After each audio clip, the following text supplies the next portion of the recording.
We're going to the kitchen with Lucy Greer, who's making pumpkin Orzo risotto. Oh, I got it. Yeah, Right. Yeah. I like that little twang to I do it. too. Gianni, Lucy's live with us. It's good to see you, my friend. Me too. I'm so glad you're back. Thank you. It's been a minute since I've seen my girl Lucy, I know. and so I'm I missed you. excited to eat your food. I missed you as always too. Thank you. You're making something festive. Yes. Speaking of the holidays, so during October, I always like to share pumpkin recipes, and they don't have to just be sweet. They can be savory as well. So today we are making our, like we already said, our pumpkin risotto, Orzo risotto. Yeah. So already I just have 3 tablespoons of butter in this skillet, so I'm going to turn the heat up a little bit. So we're going to get that melted, and I have a few sprigs of fresh rosemary, so I'm going to pop this in and let that start flavoring our butter.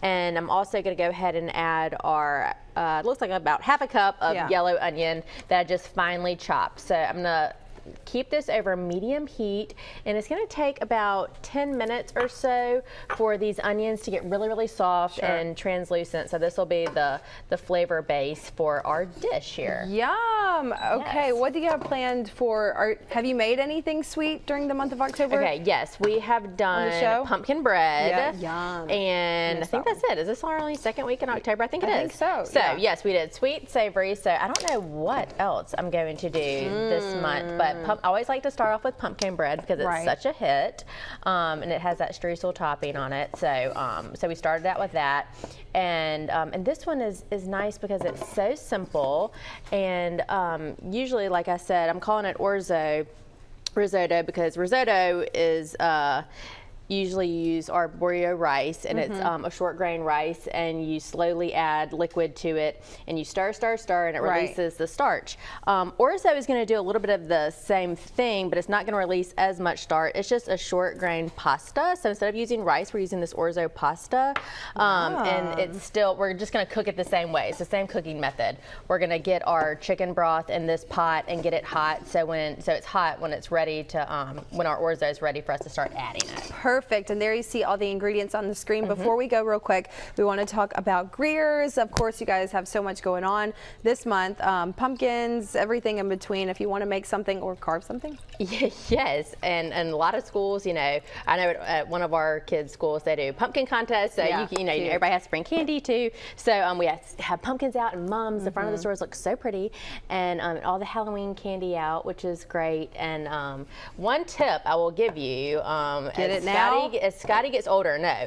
Whatever you do, do not buy the first Halloween costume that she says she wants, because she's going to change her mind. How many have you bought? Not this year. I learned early on. So I'm like constantly asking, like, what do you want to be? What do you want to be? And it's like when they say it like 5 or so more times, I'm like, okay, then I'll get the costume. So whatever you do, don't buy her costume the first thing she says. Okay, do you have the costumes confirmed? If so, I'm going to ask you about them. No, I do not. Well, fairy. Elle wants to be a fairy. I know that. And Jack wants to be a magician.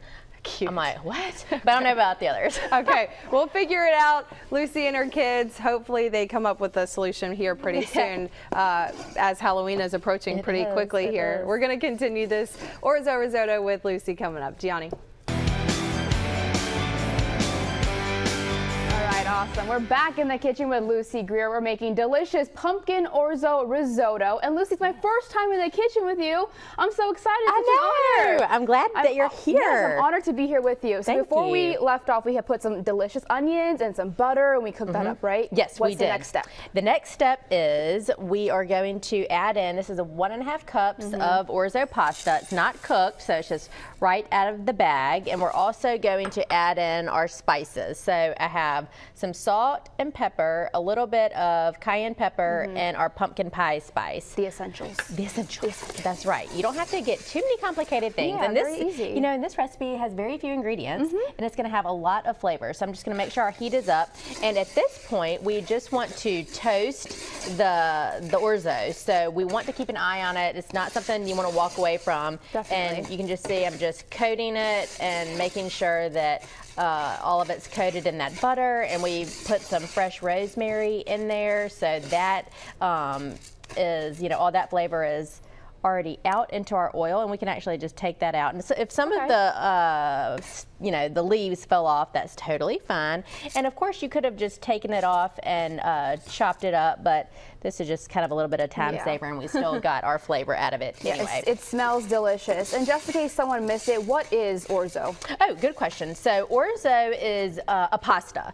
So it is it looks like rice. It's a very short grain pasta, and I'm calling it, and risotto is a dish that's made with arborio rice. So that's a rice. So I'm calling it orzo pasta because we are using orzo to make it, but we are using the cooking method of making risotto. And so the method is what we've already done. Sweated out some onions with some butter, added in our rice, but we're using pasta. Just get it coated, and then in this pot we have chicken broth, and I heated it up. It's 3.5 cups, and we are going to slowly add a ladle at a time, and we are going to stir it until that absorbs. Okay, perfect. And then it is going to become nice and creamy, and it's gonna slowly cook. And this is, like I said, the exact same way that you make risotto. And you could also do the same recipe and use arborio rice if you'd like. You would do the exact same thing. So as you can see, it's starting to absorb. So we're just going to do that same process and do a ladle at a time and just keep stirring. And this would really be something great for your kids to help with. You know, if they're a little bit older, where they can be, at the stove top, because it does require, a bit of stirring. So if you were in the kitchen with them, this would be something fun for them to do because it's a lot of action. You're moving liquid like this, and you're stirring. So like you said, it's easy. And I'm not a great cook, so this definitely looks like something that I could do.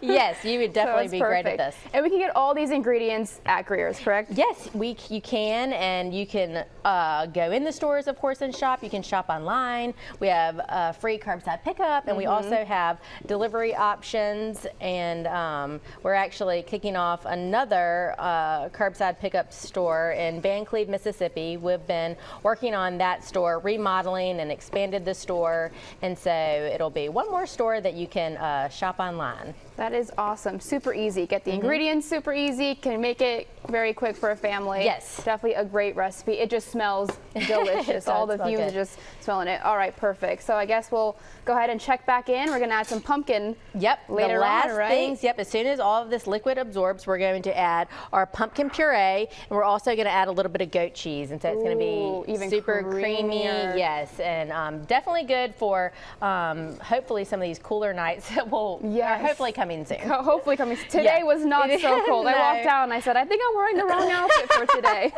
Well, it's a beautiful color though. So. Thank you. I appreciate it, Lucy. All right, so we'll go ahead and check back in with you with that pumpkin and that goat cheese later on. Sounds good.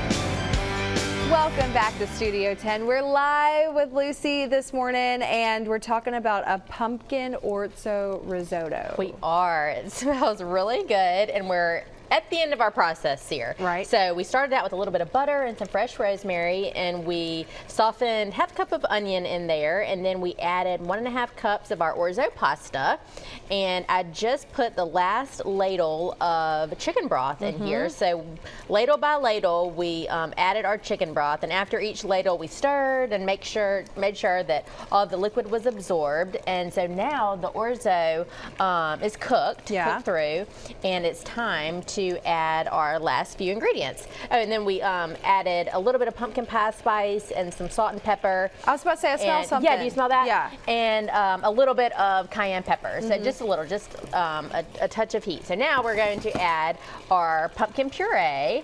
And this is half a cup, and this is just the pure pumpkin, not the pumpkin pie filling. So there's no sweet in here. This is a savory dish.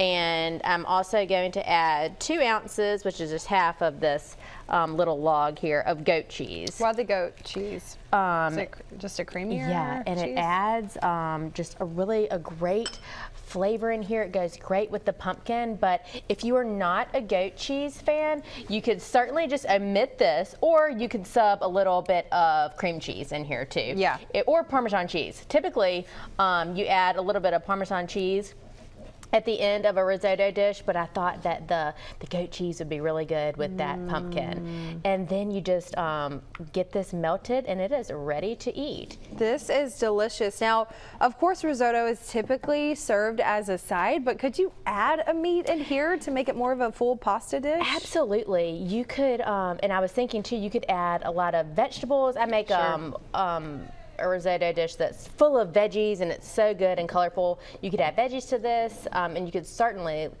chicken would be really good with this, or really any protein. And like you said, you could definitely have it as a side dish too. Yeah. And it's best if you, you know, if you go ahead and eat it while it's hot, but if it ends up where you can't eat right then, and when it cools, it's going to start to thicken up. So if something happens, it's totally fine. Just add a little bit of water to it, or if you have any chicken broth left, do that, and it'll loosen right back up for you. Yeah. So, or if you have any leftovers and you put it in the fridge, the next morning, you know, it's going to be solid. Right. You made that one last night and it looks great already. Yes. So I heat it, you know, add a little bit of water and put it in the microwave when I got here. And so don't worry, you can always thin it back out. So it is ready to eat. Yum. It looks and smells delicious. If you want to try it, we're going to have this recipe on our website later on throughout the show. Lucy's going to be back every Wednesday of this month with a different pumpkin dish, right? Yes. So I will have to be thinking about what to do next. I'm not sure. All right. Next Wednesday, stay tuned. Make sure you visit your local Greers. Of course, you can go ahead and visit their website for more information. Lucy, thank you.